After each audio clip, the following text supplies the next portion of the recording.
কয়েক বছর পরে শাকিব খানের ছেলে একটা সিনেমা করবে, নাম হবে মায়ের অধিকার। নায়ক থাকবে জয় আর ভিলেন থাকবে শাকিব খান। ডায়লগটা এমন হবে, ছেলে এসে বলবে, আজ থেকে 20 বছর আগে তুমি আমার মাকে স্ত্রী হিসেবে গ্রহণ করতে অস্বীকার করেছিলে, আমাকে বাবা ডাক থেকে বঞ্চিত করেছিলে, আমি তোমাকে ক্ষমা করব না খান। আজ তোমার একদিন আর আমার যে কয়দিন লাগে ওয়াইড সোম।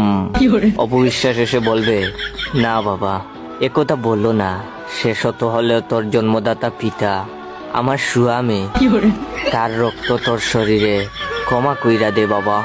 তখন শাকিব খান কান্না করে বলবে, আয় বাবা বুকে আয়, একবার আমাকে বাবা বলে ডাক। ছেলে বলবে, বাবা। তারপরে একটা গান হবে, দর্শকদের চোখে আনন্দের পানি। তারপরে পুলিশ আসবে, সিনেমা শেষ হয়ে যাবে।